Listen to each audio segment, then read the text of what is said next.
Do you often feel discontent and just have that nagging feeling in the seat of your soul that you know you were put here to do more than what you're doing, or you're meant to do better, but yet you're just uninspired to do it?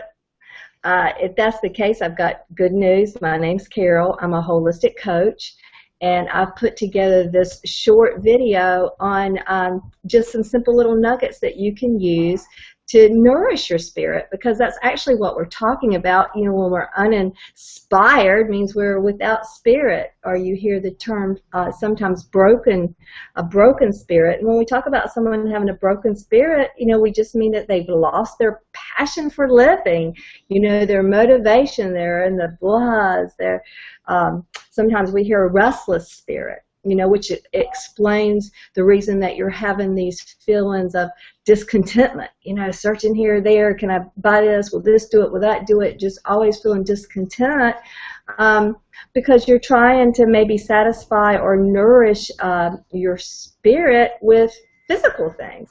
So here's just some really quick nuggets on some things that have worked for me and some people that I've worked with. One is gratitude. Practicing gratitude. You know, whenever a situation happens, we have the ability to look at that situation through two different sets of glasses. And one of them can be, you know, what is going on in the situation that I wish was better, that needs to be different, that I have all this judgment against. And I just find myself in a state of resistance.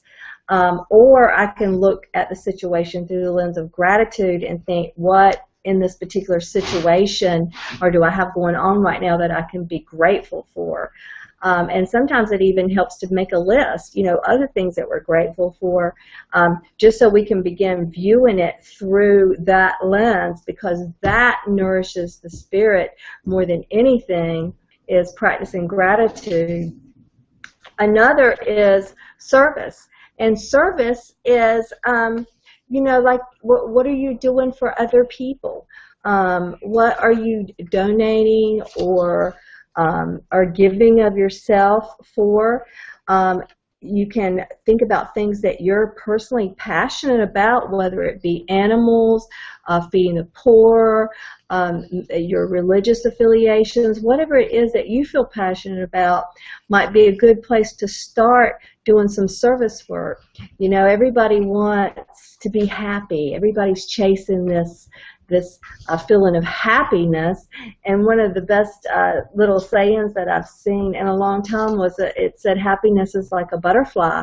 You know, the more we chase after it, the more it eludes us. But when we turn to help someone else, it ever so gently lands on our shoulder.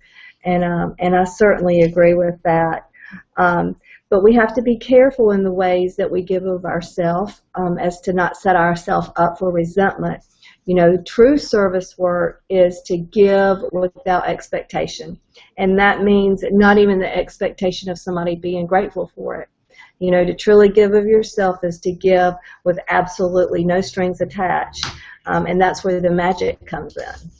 So if you've been giving, but you haven't been feeling the ways that are promised when you do service work, that might be the reason. Another way that we nourish our spirit is through the arts.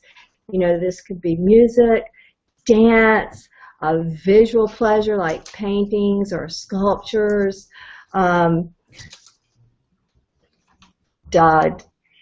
poetry. I mean, there's a lot of different ways that we feed our spirit or getting inspired through the arts. So I don't know which way what might fire you up.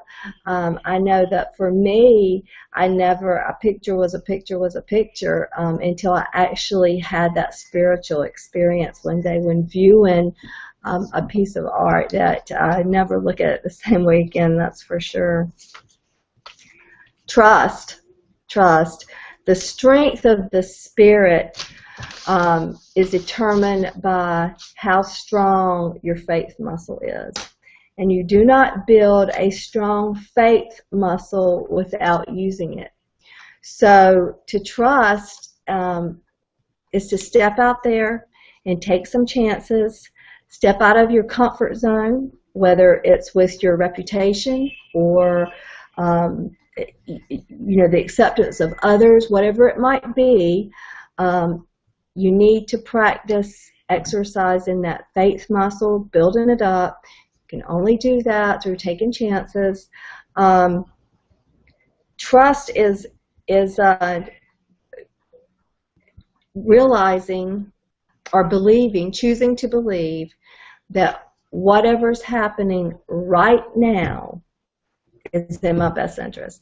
Even if I can't see it, it is in the best interest in the grand scheme of things. Some inspirational stimulus. I mean, these are your nuggets too right here.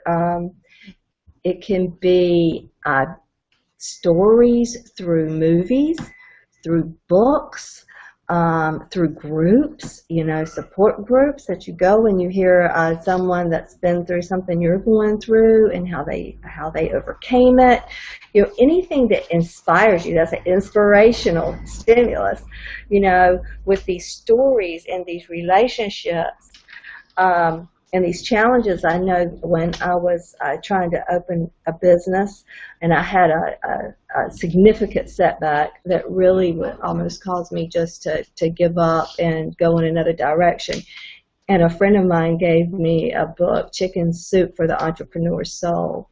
And I started reading these short stories about these entrepreneurs and the beginnings that they had and all the setbacks that they had and some of the things that they overcame.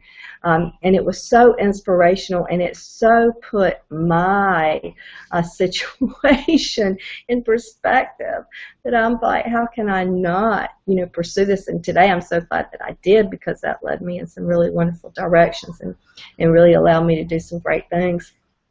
But those are just some little nuggets, on how to nourish your spirit when we're trying to heal. And it doesn't matter what area it is that we're trying to heal, whether it's relationships or our careers, our health. We have to make sure that we are nourishing our whole selves. And part of that is our spirit. We may be able to get some short-term results in another area, but if we're not nourishing our whole self, they will just be short-term results. And we're not after that. We're after long-term, everlasting, mind-blowing change and healing. And I don't have time on this short video to go into exactly how that's done. But if you go to the link below, the Holistic Healing Formula, I'll be glad to gift that to you for free. It's an audio, and it just goes into a little bit more depth on how we can heal our lives through nourishing the whole of who we are. So anyway, I wish you well on your journey to health and healing and happiness. And until we meet again, may the force be with you.